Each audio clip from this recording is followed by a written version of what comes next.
Okay, Assalamu alaikum wa rahmatullahi wa barakatuh. Welcome. It's another episode of Let's Talk, Let's Heal. And I have a special guest with me. It's brother Nasir Al-Amin. Assalamu alaikum, brother. Alaikum salam. So it's no secret. I haven't kept it a secret, but you was my counselor. That's right.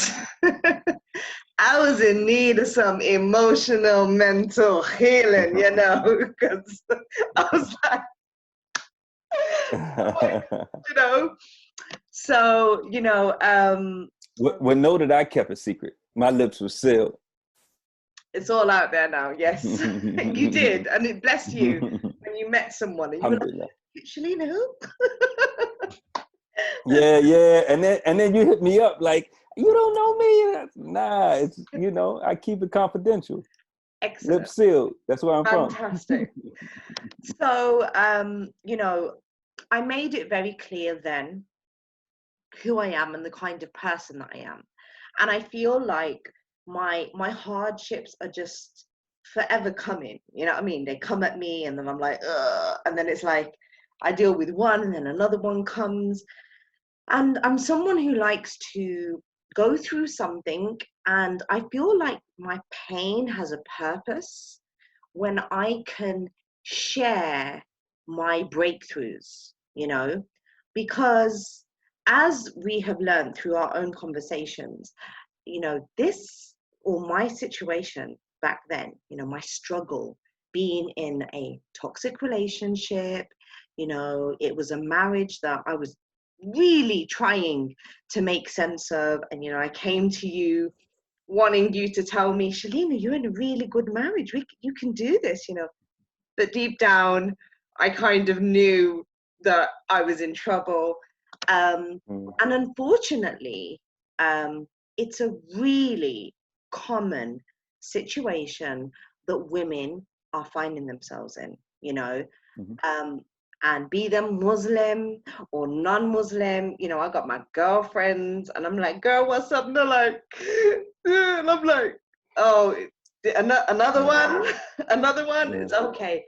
Yeah, and subhanAllah, like, it gets to a point where, and I have to say this, that, when I did speak to you, you gave me the strategy, you gave me the formula of success, but being able to apply it was another thing, so I want you to talk a little bit more about how that process was for you in terms of, you highlighting, my values and maybe a little bit of your the way that you deliver an approach, so please.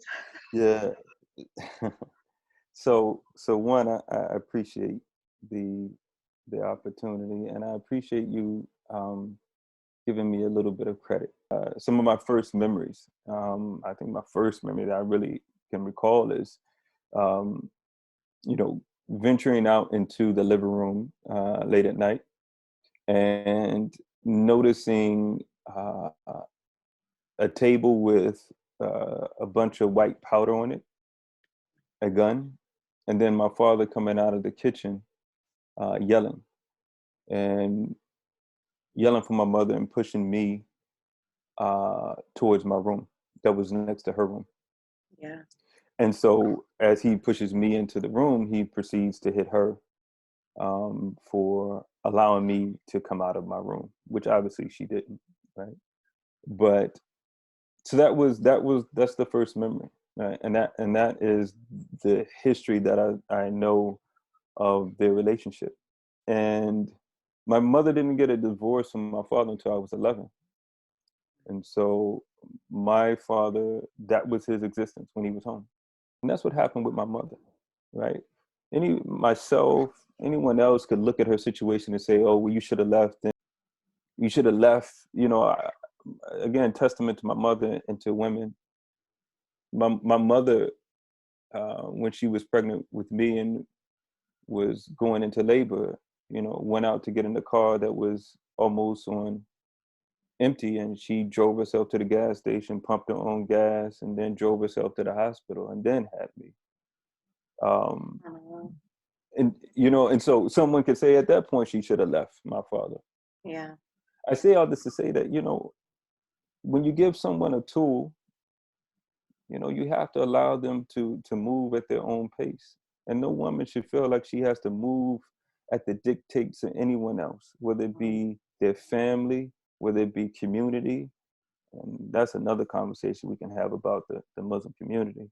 But I won't digress right now. But, you know, she doesn't have to move at anyone else's pace, right? Because you don't know what you don't know, right? And what you realized, I'm sure, as you kept going in this process, is you begin to collect more information to let you know that this person, and this is a common theme I see quite often, is that you hold on sometimes, and not so much you per se, but oftentimes women hold on to that perception, that image, that person they once knew, right?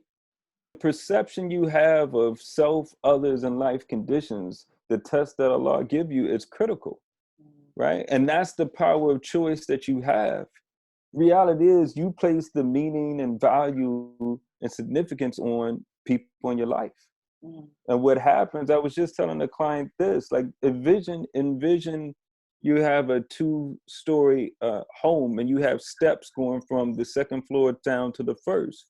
What you have to do is gradually take the significance and the meaning and the value that you place in your spouse and gradually at your own pace, take it step by step by step by step, all the way down, right?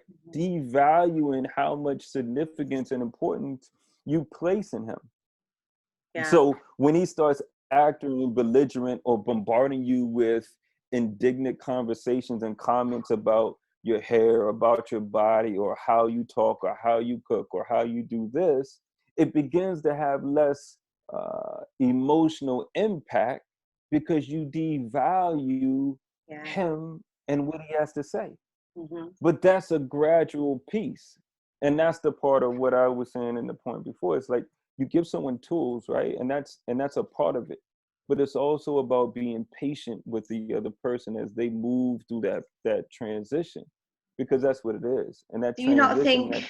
think lockdown and COVID has just really, you know what I mean? Like, I know my emotional well-being, my mental well-being was really challenged in this lockdown because I was stuck after I cleaned the house, you know what I mean? Like, decluttered everything and procrastinated. Eventually, I had to sit down and listen to what I was trying to tell myself, you know, and it was That's the distractions. excruciating. It was horrible. Yeah, that's the distractions. Like I agree with you. You know, my client base has increased during this lockdown, during this pandemic, and a lot of reasons for that is, one, people are exposed to themselves, and then they have to sit with themselves and be with themselves. Oftentimes, some of them knew the mental and emotional challenges they had before the pandemic, but what the pandemic did, at least in the clients that I work with, is that it removed the distractions that they had, that they used as tools and or as crutches. And distractions aren't necessarily a bad thing, right? It's just don't allow your distraction to be your habit, right? At some point, you do have to do that hard work of dealing with the beliefs and the thinking. For example, you know, in a situation like, let's say I got at it with my other half, and he's like, I'm going for a walk. Well, you can't go for a walk because now there's a curfew, or I'm going to the gym, or I'm gonna go hang with my boys, or you know, and that's where I'm saying it's dangerous. I find with a lot of my clients is that they've attached their value, their worth to the perception of their spouse.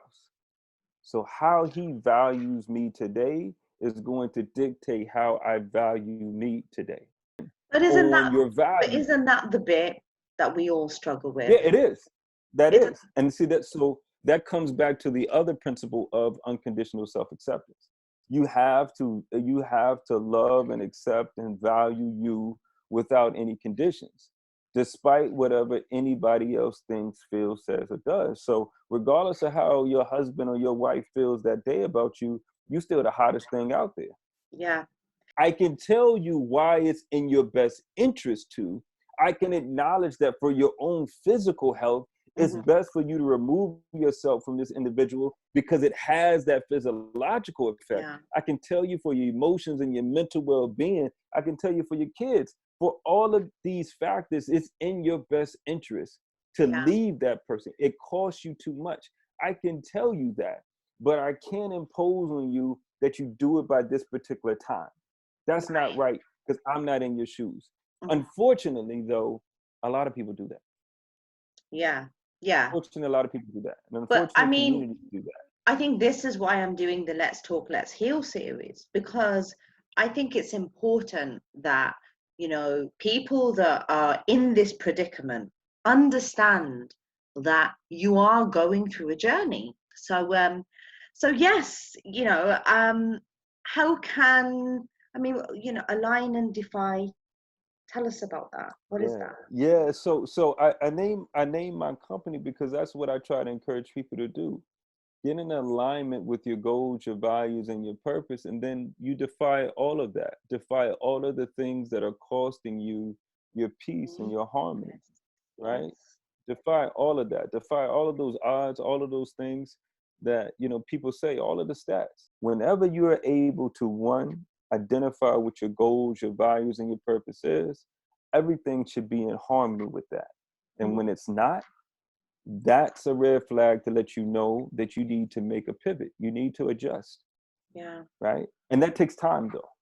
And that's, again, I keep going back to that because I know how people, one can have external pressure, but also internally they can put pressure on themselves, right? Mhm. And that's when they start trashing and downing themselves. And then they become the abuser, right? So when your abuser leaves and goes off to work or goes wherever he's going, you then clock in and you're the one that's trashing and downing yourself to Yes. yourself, Mhm. right? So that's that critic.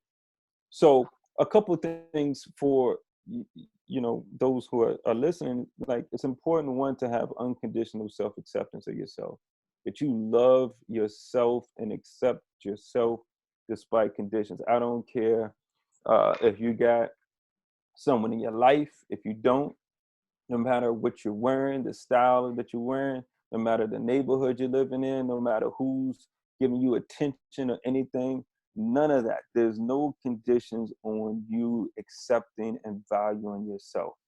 The second thing is just acknowledging that you're a fallible human being. Like, this is divine design. You're going to fall short, Yeah. right? That's going to happen. You have to accept that reality. The other thing I would say is acceptance, right? And so this is so you have to accept everything. Mhm. And what I mean by that acceptance in that terminology, right, is if you're a camera if a camera is on the wall, what would it see? Right? That's the type of acceptance I'm talking about. Acknowledging what has happened. Doesn't mean you have to like it, endorse it, or encourage it, or would want to do it, or have anybody else do it to you. But you have to accept reality. As long as you stay in denial about your reality, the longer it's going to take you to get out of it. I don't know And if you've so seen on the my part where you have, on my Instagram, I said, are you a true reflection of yourself, or are you your own worst enemy? And I had my face, and then I had the reflection. And I feel that that's what you're kind of saying, because the 1, 2, and 3 that you've just said, I think when I did end up divorcing, for example, and even with religion, I had to lose myself. I was lost. I lost my identity. I felt numb, and I had to lose myself and almost, be away from things to realize what were my values, what did I love. And subhanAllah, like, I came back naturally, and then I accepted. Then I could accept who I really was. But I needed to totally shed who I was living to make, to please other people. I'm 41 now. And I say to everyone, yeah, 40 plus is a beautiful age. Like, just welcome it, because it's that age where you're just like, I don't care anymore about what y'all say. This is me, like, pow. So, yeah, I just wanted to say that you're 1, 2, 3. I'm totally hearing it. Hopefully, I'm ticking the boxes. Yeah. Yeah. And I actually agree with you about the 40 piece. I firmly believe, the 20s, up 20s, mid 20s, you haven't had enough adult life experience. 30s, you just reassessing, the mistakes of the 20s and the teens. And then 40, you get to really, reap the fruit of, at least 10 years of solid, sound adulthood. So I completely agree with you on that. But anyway, back to being a fallible human being is important. Acceptance, and this is a critical point, and this is what uh, I was mentioning to you about about a podcast that I'm going to put out real soon that kind of looks at a formula. And this, if you want, I can mention it now. Mhm. And it speaks to acceptance and tolerance. We So can tag it basically, in the video once you've released it. okay. So We can tag basically, it. what it says is you have 3 options, right? And again, look, this is, I'm just putting it out there. This ain't the Holy Grail. This ain't the, So think about it. So basically, you have 3 options, and your 3 options are: you accept, meaning that you accept the undesirable behavior and the relationship, and you're willing to tolerate. So you're willing to tolerate the undesirable behavior, and you think the relationship is worth it. Let me repeat that.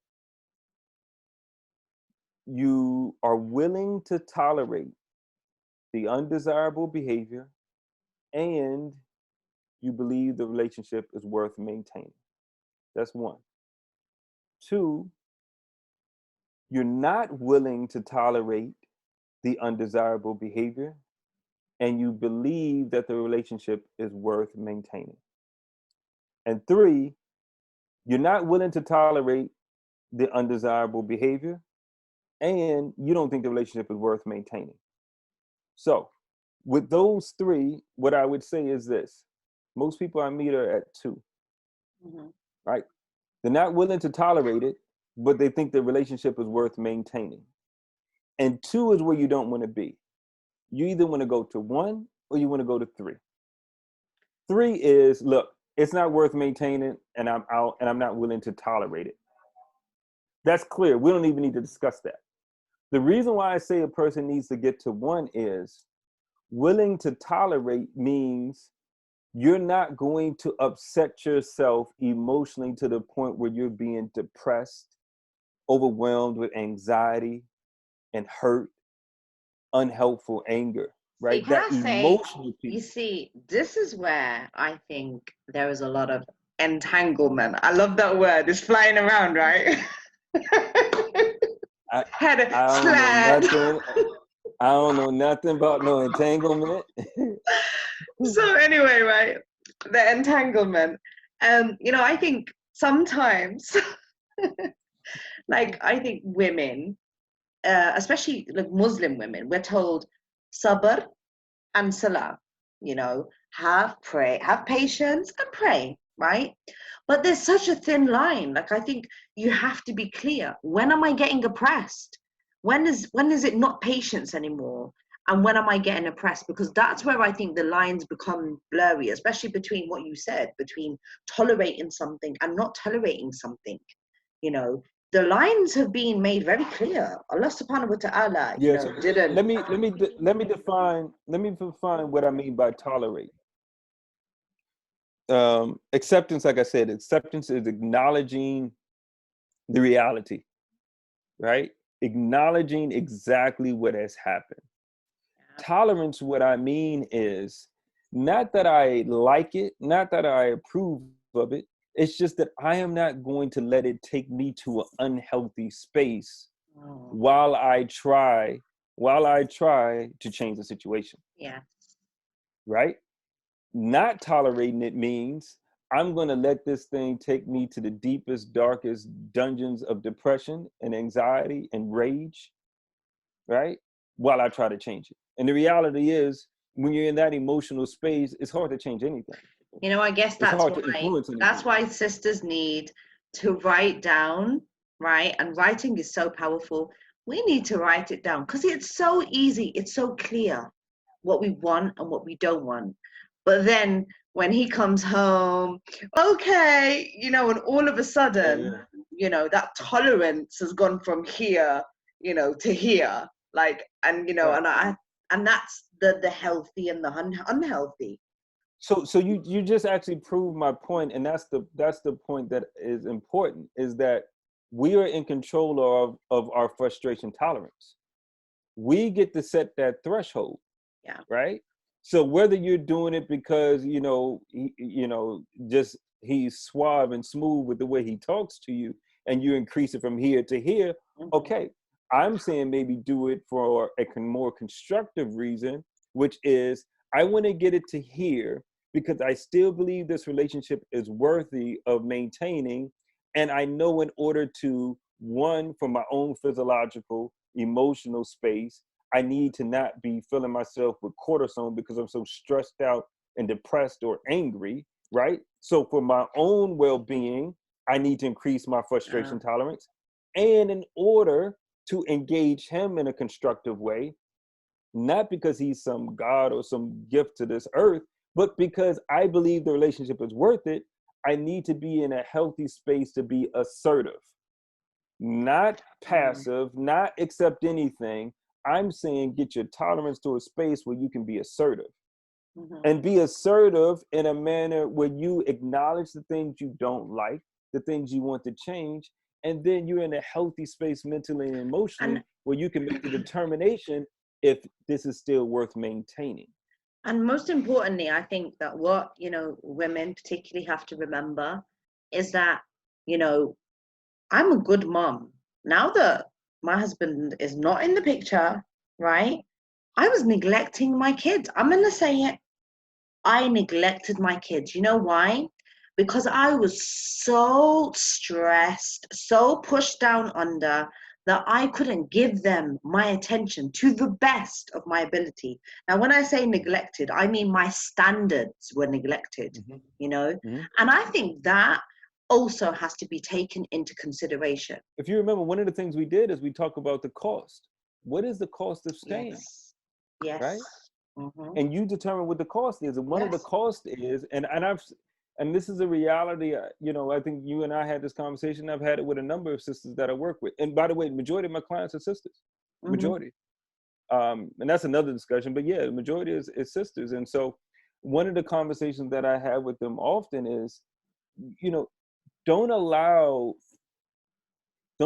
his dysfunctional way of conducting the family and his interaction with you and his kids to become normal in the eyes of your children. Don't normalize dysfunction, right? Yeah. And that's just, I think, a natural tendency that, you know, mothers may try to do to protect their children. But the reality is, don't normalize that, and acknowledge that that is a cost to remaining. And then that goes right back into your assessment of whether it's worth maintaining this relationship. Really, Jazakallah khairan. You know, I really pray that sisters, you know, that need to hear this can hear this, inshallah, and brothers too. Hey, you know, we need brothers to be supporting and protecting sisters, you know, because this is happening a lot, unfortunately. Shaitan is winning, you know, in terms of he's like, hey, yo, let's get a divorce happening over here. And, you know, and that's what I respect about what you're saying is your 1, 2, and 3 isn't saying, you know, come to me and I'm going to help you get a divorce. No, it's helping clarify, you know, like you said earlier, right? What justifies Because you can the determine, reasons to you leave can a determine that it's worth it for you to stay. And if you determine that it's worth it for you to stay, then my goal remains the same. How do I help you move towards that goal and see the discrepancies in terms of you moving towards that. So if you decide to stay and tolerate it, then let's work together so that you don't depress yourself or enrage yourself. Because one, that doesn't allow you to be the best person you can be for yourself or your children. Yes. Forget about him. Mm-hmm. For me, my role is to help you get in the best space you can be while you decide to stay, because you know your situation best. And so you are the one to determine if it's still worth maintaining for whatever reason that may be. Yeah. My gosh, so many beautiful sisters out there, seriously. And I hope that we've connected to get today, inshallah, to some sisters. I can't thank you enough. You know, and maybe inshallah we'll have to do a part 2 for real. But thank you, you know, for blessing us, and I will definitely lay out all the details there, especially about the podcast that you're going to release. Yeah, and please, you'll see in the links my Instagram. Please, you know, follow me on Instagram, because I post there some posts related to emotional and mental well-being. You'll see that my account is private, but that's just because I don't want some people on my profile. But anybody who's really focused and interested in improving their mental and emotional health, please feel free. Yeah. You'll come there, and that's a way to get maybe a daily motivation or something that can help you reassess, you know, your thinking. Yes, Jazakallah khairan, and we will put down all the information, and I will speak to you very soon, inshallah, bi'idhnillah. Inshallah. Okay, take care. Jazakallah again. Assalamu alaikum. Inshallah. Wa alaikum salam.